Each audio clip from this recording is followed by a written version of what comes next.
Mga kwento ni Thelmo.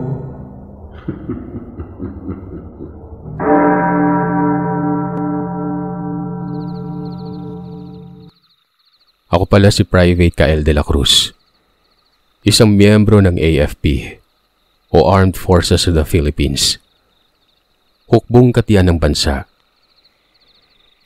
Maglilimang taon na ako noon sa serbisyo bilang sundalo at marami na rin akong karanasan pagdating sa labanan.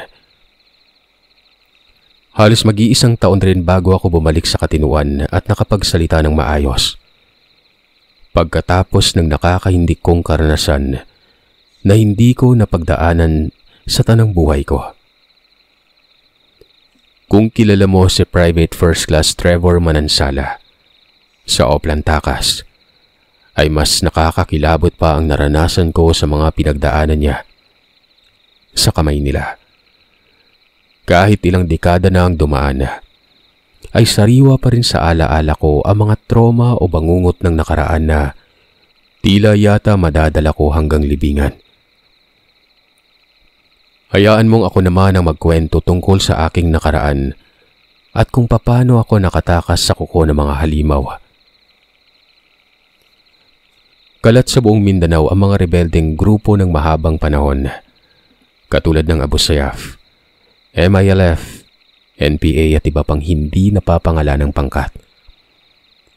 Pero noong sa kapanahunan namin, mas maugong ang pangalan ng Abu Sayyaf sa dahilang gusto nilang maghanap ng lugar na kanila maging taguan at mapasok ang Zamboanga. Bukod sa basilan, nakaengkwentro na rin ako ng mga armed group na hindi umano'y mga kasapi ng gerilya sa may timog ng Mindanao. Nagtataka rin naman ako na meron pa pala mga gerilyang umiiral sa panahon ngayon o yung mas kilalang hukbalap. Gayunpaman, ay tagumpay naming nasugpo ang grupong yon hanggang sa ang ilan sa kanila sumuko na. Martes ng umaga, naglabas ng report ang office ng Zamboanga na kumpirmado daw ang location ng one of the most wanted na rebelde sa buong Del Norte. Tawagin na lamang natin siyang Karim Usman, na kilala bilang suicide bomber. Sabi ni Major Rudy Tagulpo ay natrace daw nila ang hideout na Usman sa may kanlurang parte ng Zamboanga at kumpirmado umano na doon nagtatago ang lalaki. Nagpatawag naman ng meeting ang mga opisyal kasama si Rudy at si Lieutenant Ramirez na dati naming supremo sa operation. Habang nasa kampo kami na naghahanda ay napag-usapan namin ng kaibigan kong si Mark Andrada ang tungkol sa misyon na yon. Bakbakan na naman, buddy. Sindi niya ng sigarilyo. Sigurado kong madugong aksyon na naman itong kakaharapin natin, ha. Tumawa naman ako sa sinabi niya. Sige, magyabang ka pa. Baka magtatago ka na naman sa likod ko. Tulad nung nangyari sa atin sa pagadian na halos paihi ka sa nervyos, ha. Nagmura pa ito sa akin. Naubusan lang ako ng bala nun. Sus, dadahilan ka pa. Patalawan jud ka. Na ibig sabihin ay duwag ka talaga. Lumapit naman sa amin si Private Gino na may daladalang mapa sa kamay at may sinabing, bakit hindi ko makita sa mapa yung target location natin? Kanina ko pa hinahanap dito pero wala naman itong lugar na pulang ilog. Sir Seth, itago na lamang po natin sa ganyang pangalan ang lugar na yon. Nakakapagduda naman ito, mga buddy.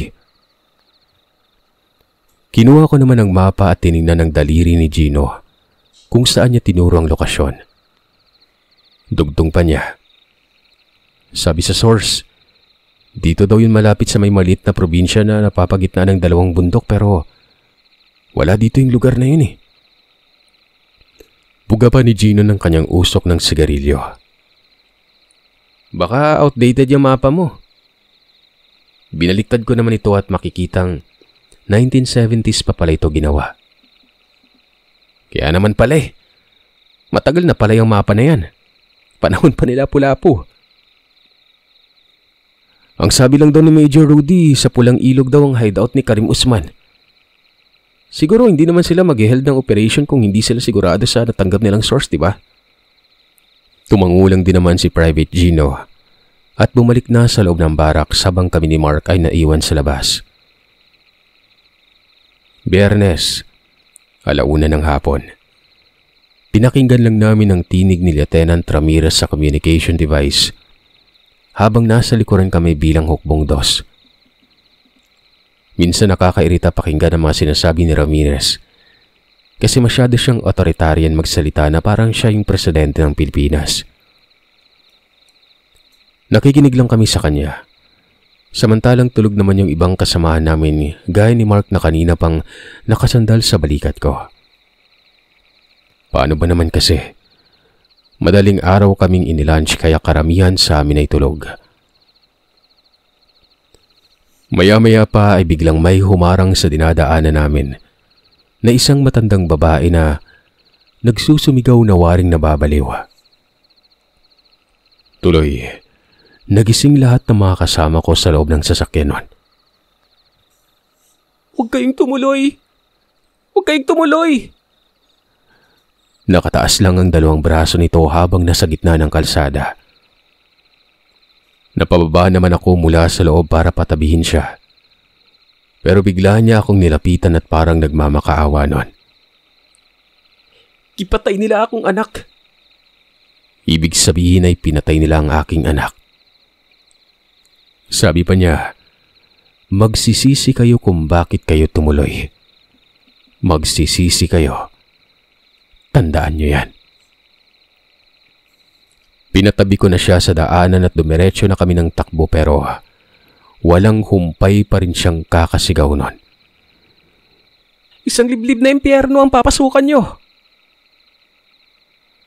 Time check. 2:00 ng hapon. Narating na namin ang paanan ng bundok ng Pulang Ilog at masasabi kong napakatahimik ng kapaligiran. Ni isang huni ng ibon ay wala akong naririnig doon. Ang mga malalamig na simoy lang ng hangin ang nararamdaman ko sa paligid. At napaligiran kami ng malaking puno ng kahoy, tulad ng tuog. Humitit muna ako sandali ng sigarilyo. Sabay bugas sa ere habang si Mark Andrada naman ay inaayos ang magasin ng baril. Lumapit naman si Private Rodel sa amin at lumingon-lingon sa paligid nun. Ramdam ko ang lamig ng kanyang mga kamay nang inabot niya sa akin ang isang kahon ng sigarilyo. Sabay nagwika sa akin ng, sabi ng asawa ko, may nawawala daw dito sa bundok dati pa. Kaya walang nangahas tumira malapit dito sa Pulang Ilog. Umaski dito man lang sa paanan ng bundok. Sambit ni Rodel. Nawawala? Ano daw dahilan? Tanong ko. Ewan ko, buddy. Ito nga, pinag-awayan namin kahapon eh. Ba't pa daw ako sumama? Marami pa namang mga misyon. Tahimik lang akong nakikinig sa kanya nun. Yung matandang babae kanina na humarang sa atin, dun ko naalala yung sinabi ng misis ko. Nag-aatubili tuloy akong umakyat ng bundok na yan. Biglang tinawag ang hukbong dos ni Major Rudy. Pinalapit kami sa kanya. Binigyan muna kami ng instructions bago kami magpasimulang lumakad at tumungo ng panorte. Ayon sa kanya, naglabas ng report ang higher office na dapat makuha si Karim Usman ng buhay o patay sa taning na oras na 24. Masyadong risky ang misyon dahil napagsundo ang magla-launch lang daw ng reinforcement sa Pulutong 1 kung hindi kami makabalik pagkatapos ng 24 oras. Nagreklamo naman ang ilan sa kanila kung paano kung ambushin kami ng mga rebelde sa kalagitnaan. Pero ang sabi lamang ni Major Rudy ay wala siyang magagawa dahil yun ang order. Naglakbay na kami panorte ng ilang minuto na sinusundan ng ingay ng tubig sa unahan. Nakatutok lamang ang mga baril namin sa may ere. hanggang sa narating namin ang isang ilog ng bundok. Humudyat si Rudy sa kanyang kaliwang kamay para tumigil kami noon. Sandali kaming tumigil. Kinuha ang isang gamit sa bag na isang AFP uniform. Nilagay niya ito sa ibabaw ng malaking bato para kung sino man ang reinforcement ang dumating ay alam nilang dumaan kami dito sa may ilog na yon. Imbis dumiretso kami pa norte, patawid ng ilog, ay napagdesisyon na ng Supremo namin na baybayin na lamang ang agos ng ilog bilang safe haven. At ayun na nga, ilang oras kaming naglakad na binaybay ang ilog hanggang sa maabutan kami ng takip silim noon. Dito na nag-umpisa ang hindi ko inaasahang tagpo. Time check. 6:00 na ng hapon. Padilim na. Dumating kami sa may dikit-dikit na kakahuyan kung saan napapalibutan kami ng mga malalaking tuog. Ang kaibigan kong si Mark naman ay panay sitsit sa akin na may namataan daw siyang nakatingin sa amin na animoy nagmamatiyag. Buddy, kinikilabutan ako. Kanina ko pa siya napapansin na minamatyagan tayo eh. Utal ni Mark sa akin noon. Sino, buddy? Panay tingin lang yung babaeng may mahaba yung buhok sa atin. Kanina pa tayo sinusundan sa may malaking bato eh. Ewan ko, buddy, kung ako lang ba yung nakakapansin sa kanya. Ramdam ko ang panginginig ng boses ng kaibigan ko. Parang gusto ko lang yatang bumalik. Kinikilabutan talaga ako. Kael. Nang tingnan ko naman ang direksyon kung saan niya nakita ang babae. Wala naman ito doon. O hindi kaya'y namamalik mata lamang si Mark sa nakita niya. Sinubukan niyang ilarawan ng nakita niyang babae kanina sa may tuugan. Magulo umano ang buhok nito. Mahaba hanggang sa may tuhod. Nakasuot din ito ng panlumang damit at maihahalin tulad sa isang taong grasa dahil sa dumi ng katawan. Pilit daw nitong tinatago ang katawan sa dahon ng ipil-ipil para hindi siya mapansin ng mga militar na kasama ko. Major, tawag naman ni Rodel kay Supremo. May nakakubli po dun sa may taas ng puno. Turo naman niya ng kanyang hinalaki sa may taas na mahogani. Lumapit naman sa kanya si Major Rudy at tiningnan ang punong yon. Anong pinagsasabi mo, Ladesa? Pagtingin ni Rodel, pabalik sa mahogani. Wala na itong katao-tao. May nagmamasid sa atin dito, sir. Kanina ko pa siya napapansin nung papalusong pa lamang tayo dito sa ilog. May baril o wala? Tanong ni Major. Wala, sir, pero mapula-pula yung mata eh. Nagsitayuan naman ang balahibo ko nang marinig ko yon.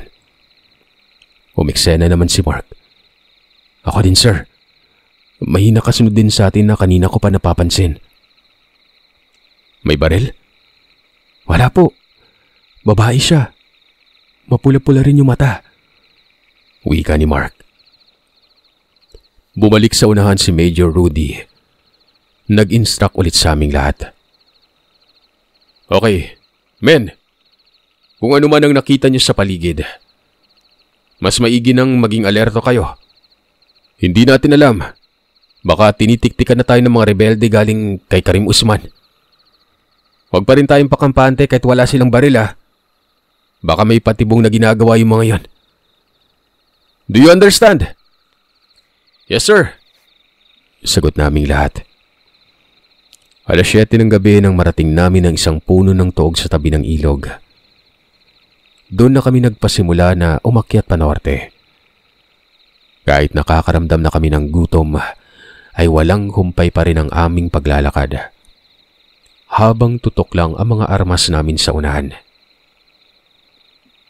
Makalipas ang ilang minutong paglalakad, dumating kami sa may kamaisan kung saan tanaw mula dito sa kinatatayuan namin ang isang maliit na kubo.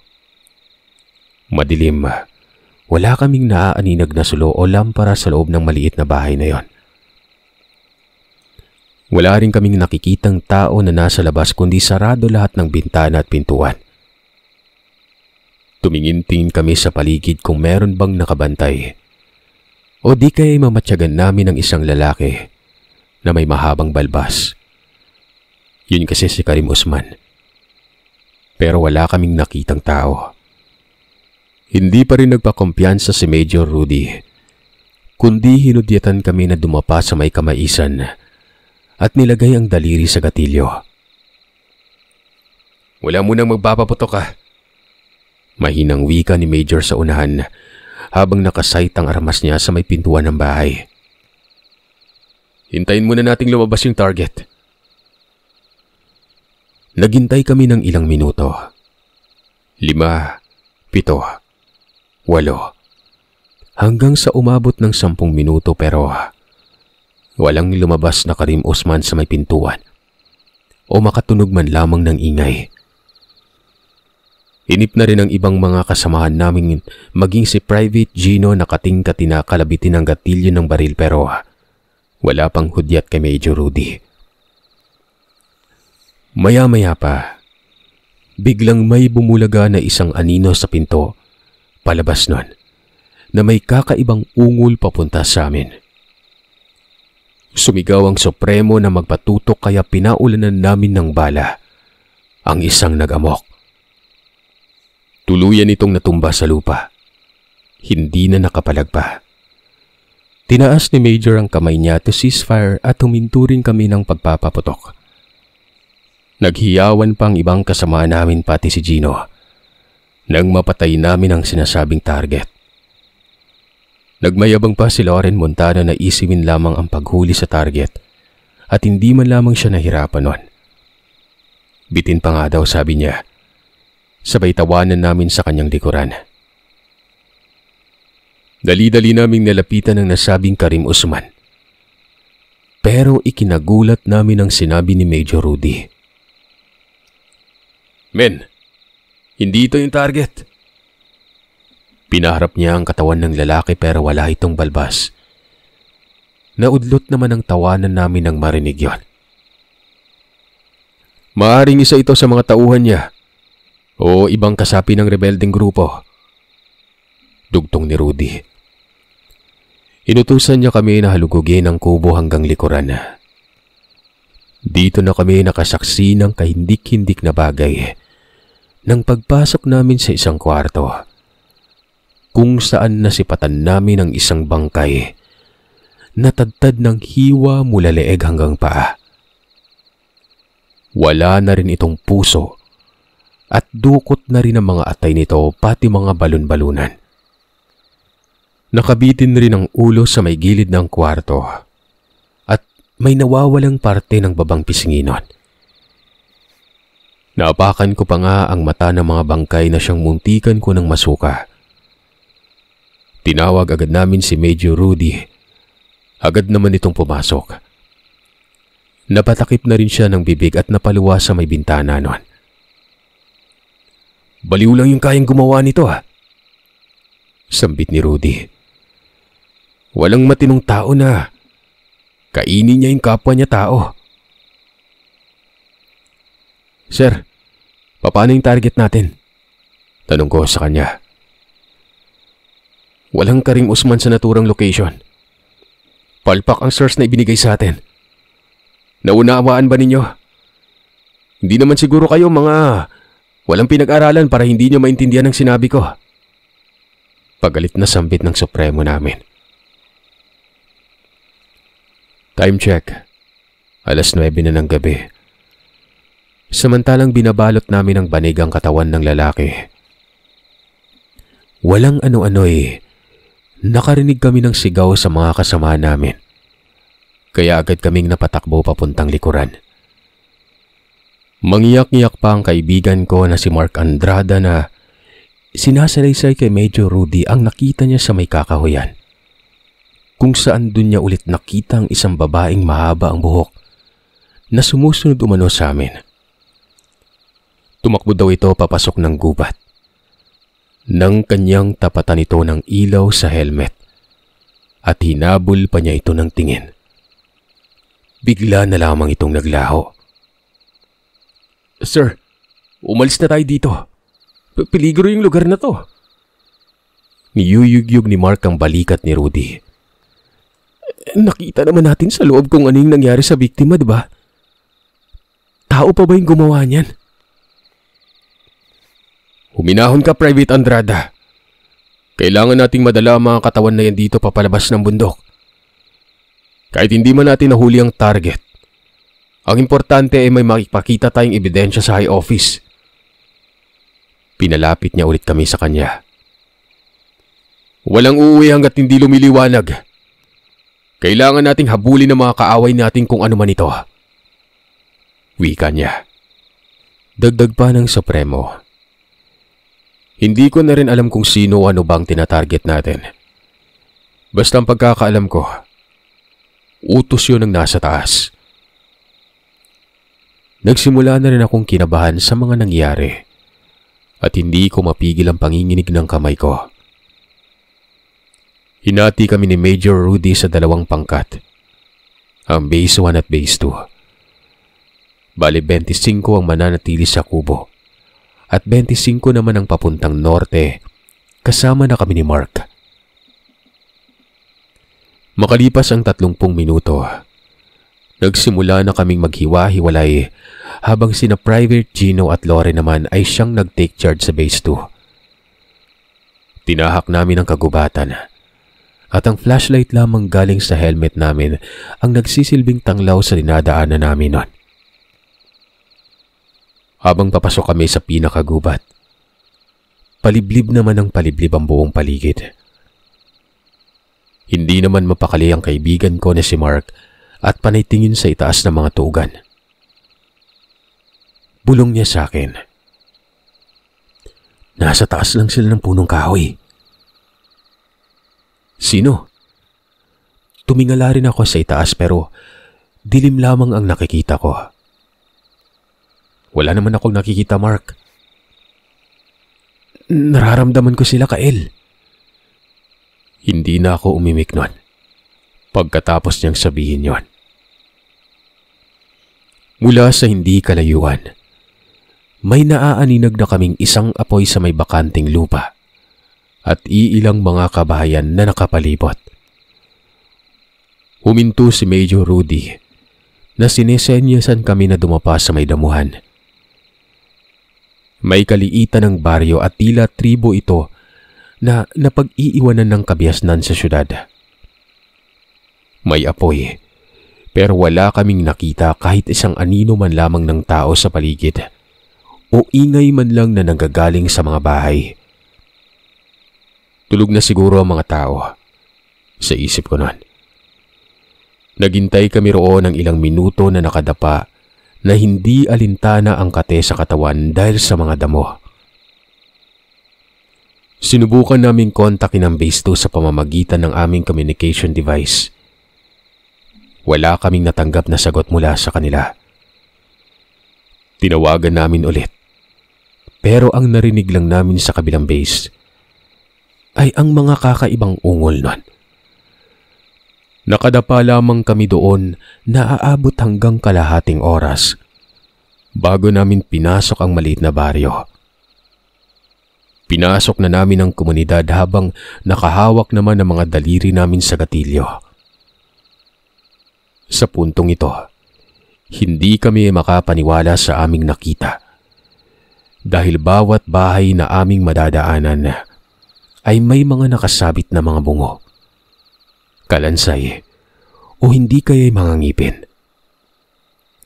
May nakatarak din malapit sa may apuyan ng isang kawayan na may parang lechon na nakabaon dito. At higit sa lahat, nakakarinig kami ng mga kaluskos na mga dahon sa itaas ng mga puno ng mahogany. "Ano yun?" Rinig ko sa malapitan ang isang sigaw ng lalaki na humihingi ng tulong. Move! Move! Move! Sunod namin kay Major.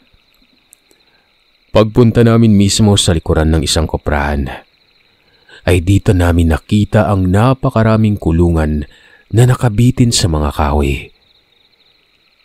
Isang lalaki ang panay sigaw sa amin sa may taas ng punong mangga na nanghihingi ng tulong noon. Nakarinig pa kami ng iba pang mga sigaw sa iilang mga hawla. Humihingi ng saklolo ang mga ito, kaya hindi na kami nagpatumpik-tumpik pa na pakawalan ng mga yon. Tinawagan ko ulit ang base 2 sa ikatlong pagkakataon, pero sigawan lamang ang naririnig ko sa device.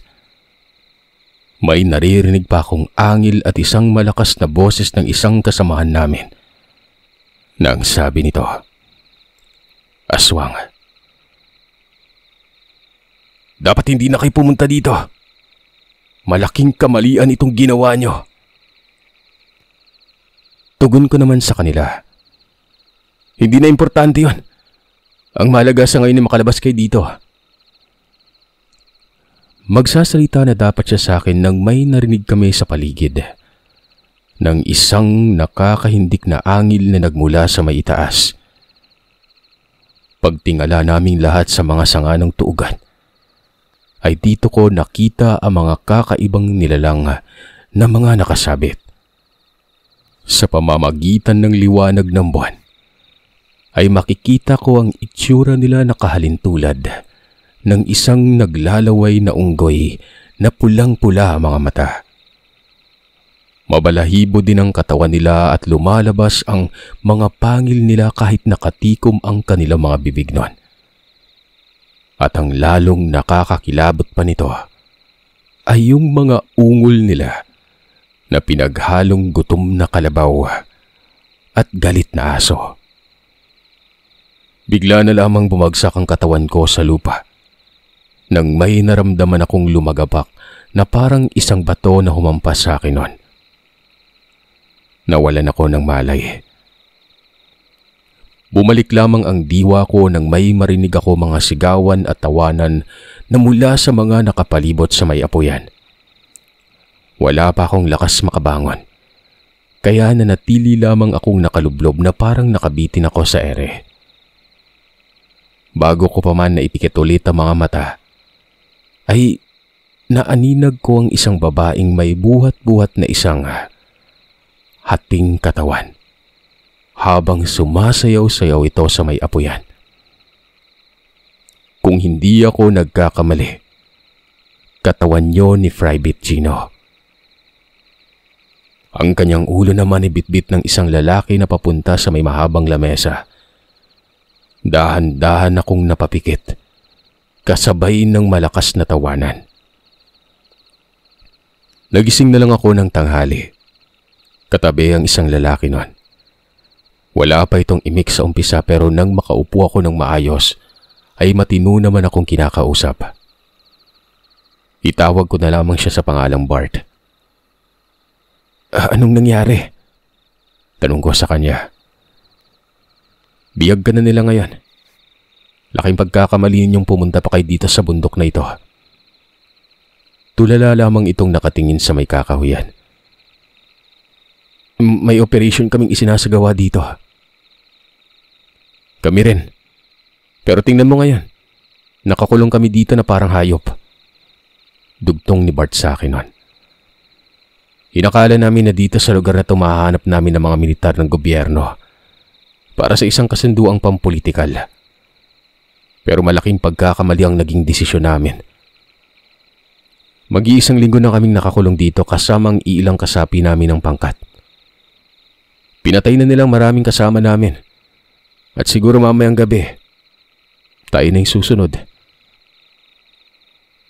Tumingin-tingin lamang ako sa paligid at ni isang taga-baryo ay wala akong nakita.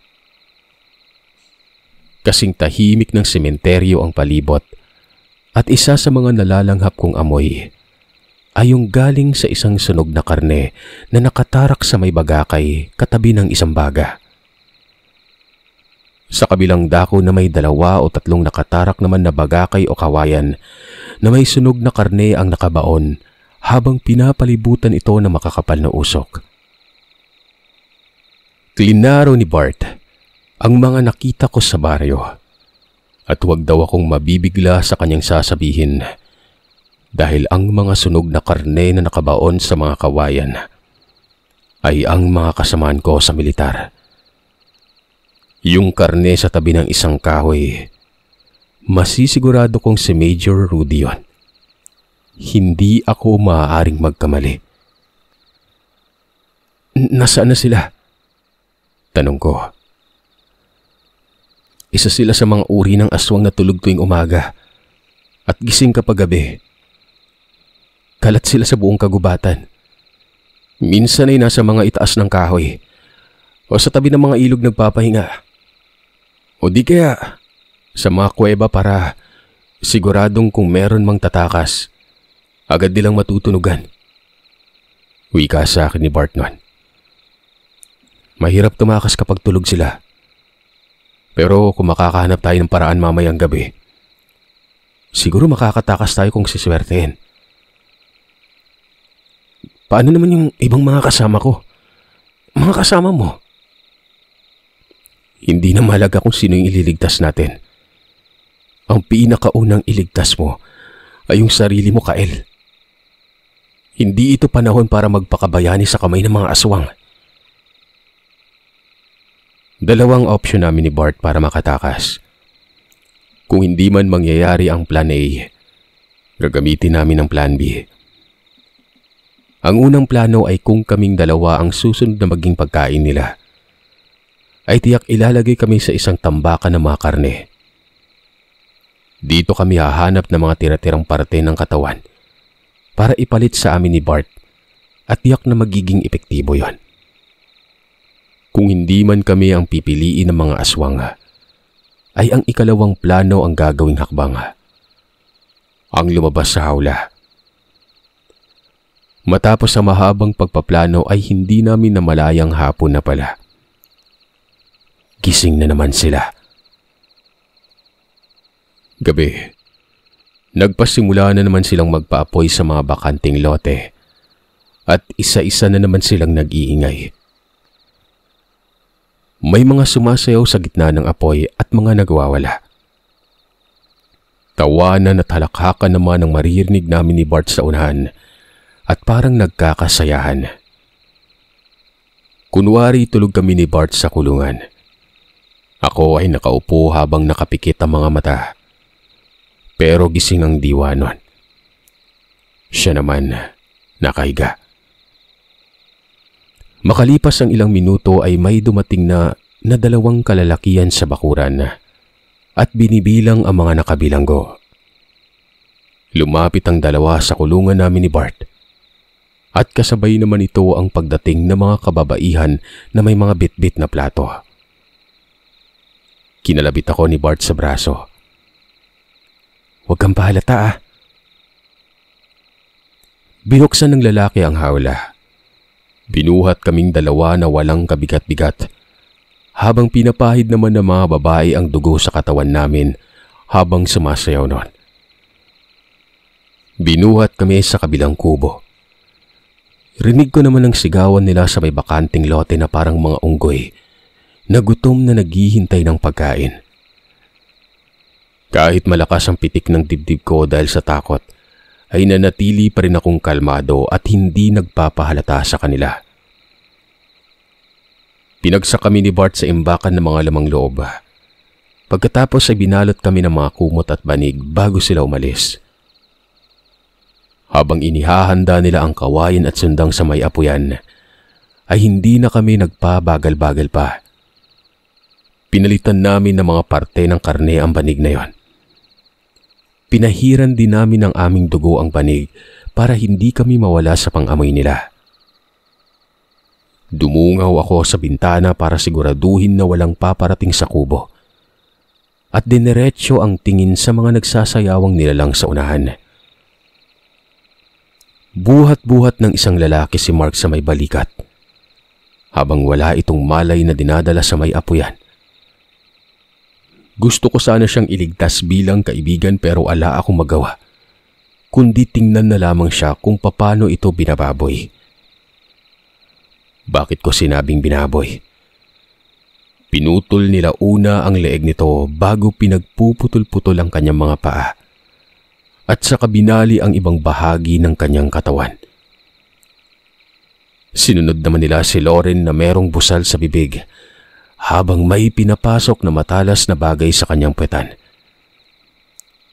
Sa dinami-rami ng hayop na makikita sa kagubatan, bakit pa talaga tao ang ginawang pagkain sa kanilang kagutom? Marami pa akong nasaksihan sa puntong yon. Pero masyado ng karumal-dumal kung bibigkasin ko yon. Isa-isa. Kung ano man ang nakita ko, sa akin na lang yon. Psst! Halika na dito! Paglingon ko sa likod, nasa labas na pala ng kubo si Bart. Sabi pa niya, "Wala nang oras para manood ka. Tara na!" Tumakbo na ako sa may bintana. Tumalon papunta kay Bart. Pabilisan kami ng takbo papasok sa gubat, na ang tanging dala lamang namin ay isang punyal. Kung tutuusin, mas mabilis pang tumakbo sa akin si Bart habang napag-iiwan ako ng 5 metro. Takbo kami ng takbo. Takbo lang ng takbo. Ni hindi man kami huminto sa kakatakbo o lumingon man sa likuran namin na parang nasa marathon kaming dalawa. Habang papalayo kami ng papalayo sa baryo, ay humihina naman ang ingay mula doon na ang ibig sabihin ay malayo-layo na rin kami nang inabot.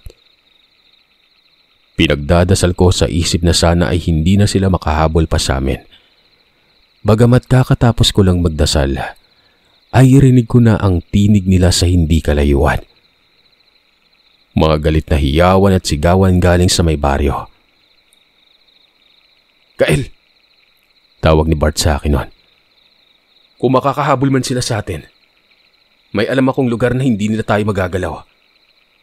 Ligtas tayo doon." Rinig na namin ang kanila mga atungal sa may tuugan na nadaanan namin kanina. "Takbo lang!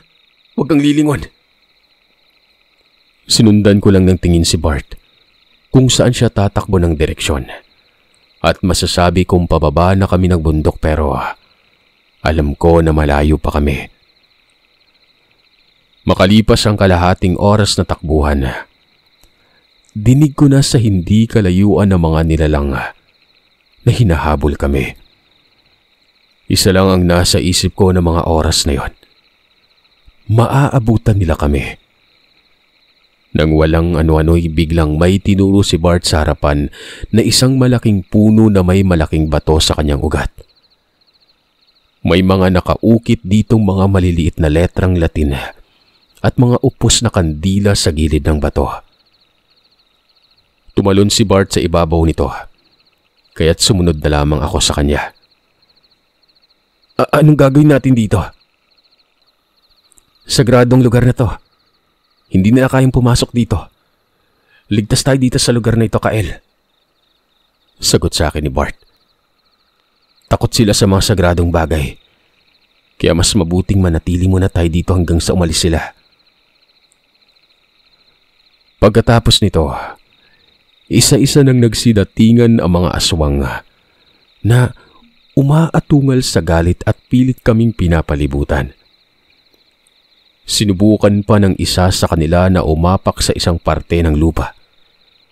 Pero bigla na lamang itong napaatras at napasigaw.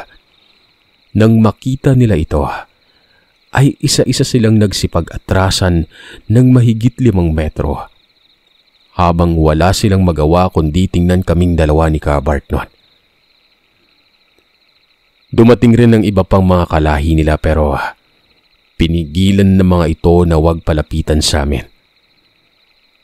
Nagtinginan lamang kami ni Bart at nakaramdam ng pag-asa. Gayunpaman, hindi kami nagpakampante noon. Hanggang dyan na lang kayo sa ibaba, sigaw ni Bart. Ano? Hindi nyo kayang lapitan, di ba? Takot pala kayo eh. Hintay na lang natin na umalis. Bulong ko sa kanya noon. Sumang-ayon naman si Bart sa akin. Tama. Saka na tayo tumakas kapag walahan sila. Umupo na lamang kami sa may batuhan upang sandaling makapagpahinga. Habang nakatitig naman ang mga nilalang sa amin noon. Nawaring gusto kaming ibalik sa baryo. Samantalang nakaupo kami ni Bart sa ibabaw ng malaking bato, ay ginagaya rin ng mga aswang ang kilos namin. Umupo rin ang mga ito kung saan sila nakatayo. Umupong tulad sa tigre, habang ang kanilang mga mata ay nakatuon lang sa amin ni Bart. Para silang mga bato na hindi gumagalaw o isang pangkat na mga gutom na hayop na nag-aabang ng kanilang mga pagkain. Kung hindi man kami aalis ay hindi rin aalis sa mga ito. Ganyan sila kadesperado na mahuli kami noon. Hintayin na lang natin na mag-umaga. Siguro aalis na yung mga yan dyan. Sambit ko pa. Paano kung hindi? Tanong ni Bart noon. Hindi na ako makasagot sa kanya. Nagpasya na lamang akong tumahimik at maupo ng maayos. Lumipas sa maraming oras, ni isa man lamang sa kanila ay walang umalis sa kani-kanyang kinauupuan. Nakaantabay pa rin ang mga mata nila sa amin at hindi inaalis ang tingin. Nagsimula ng lumiwanag ang kalangitan, habang dahan-dahan namang lumalamig ang simoy ng hangin na palatandaang papalapit na ang umaga. Hindi ko na nga rin namalayang nakatulog na pala ako sa mga braso ko, habang si Bart naman ay nakasandal sa kaliwang balikat ko noon. Ang nagpagising sa akin ay ang sikat ng araw na tumatama sa kanang braso ko, at sa pag-aakalay wala ng mga aswang. Ginising ko dali-dali si Bart para umalis na. Pero nang magsitayuan kami sa may bato, laking gulat namin na hindi pa rin umaalis sa mga ito doon. Nakaupo pa rin ang mga aswang sa ganoong posisyon. Pero tulog ang mga ito. Nagsalita sa mahinang boses si Bart. Aalis tayo dito na hindi nila maririnig. Huwag lang tayong gagawa ng maliit na ingay. Tandaan mo, kung gaano kalalim ang kanilang tulog ay matalasin ang kanilang mga pandinig tuwing umaga. Tumango naman ako sa sinabi niya. Tinanggal ko ang aking bota habang si Bart ay kinuha yung sapatos niya bago kami bumaba sa may bato. Umakbang kami ng dahan-dahan pababa na iniiwasang makalika ng maliliit na ingay. Halos lalabas na ang dibdib ko sa kaba habang papalapit ako ng papalapit sa kanila. Dumaan ako sa isang binatilyo na nakayuko ang ulo habang tulog nun. Samantalang maingat akong huwag siyang madampian. Humakbang pa ako ng konti paabante at hindi ko namalayang nauna na pala si Bart sa akin. Hinihintay na lamang niya ako sa tabi ng mahogani para makatakbo na. Sa bawat lakad ko papalabas sa mga aswang, ay sobrang nagpapawis ang katawan ko sa takot. Gayong may malapit na akong makalampas. Ni katiting na ingay ay maingat akong nakalabas at hindi pa rin nagpakampante na tahimik na tinungo ang kinatatayuan ni Bart noon. Matapos makalakad kami ng 20 metros, nagsenyasan na kami ng ulo para tumakbo na.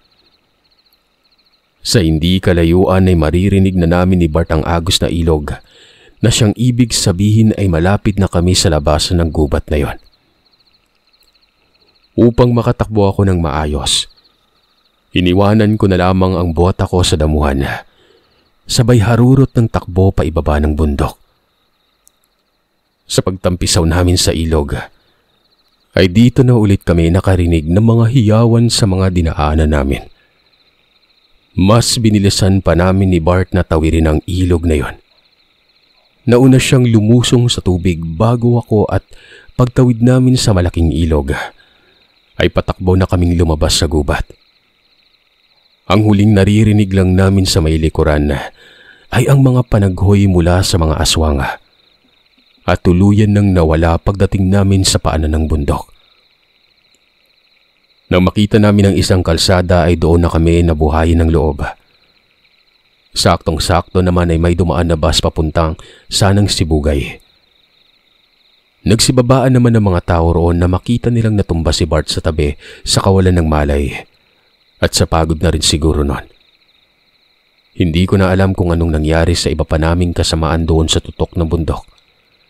Pero ang masasabi ko lang ay may buhay pa doong nakatira. Matapos nito ay dinala ako sa isang ospital. Kahit wala na ako sa peligro ng mga aswang, ay pumapasok pa rin sa isip ko ang kanilang mga nakakarinding ingay na ayaw akong patulugin kada gabi. Hindi na rin ako makakain ng sapat sa kadahilanang ang pagkain na inihahain sa akin ng mga nurse. Tingin ko, lamang loob ng mga tao. Dito na nga ako medyo nawalan sa katinuan. At sa maalala ko pa ay kinausap pa ako ni dating Supremo na si Lieutenant Ramirez. Umabot pa siguro ng 1 taon bago ako nakakope up at naging normal ang isipan ko. At nang marinig ko ang balita tungkol sa nangyari din kina First Class Trevor Manansala noon, ay hindi na ako nagtataka pa. Hindi na rin kami nakapag-usap at wala na rin akong kontak sa kanya. Si Bart naman ay wala na rin akong balita sa kanya hanggang ngayon. Pero isa lang ang natutunan ko sa pagiging militar. May mga halimaw na sadyang nagtatago pa sa mga liblib ng kabundukan.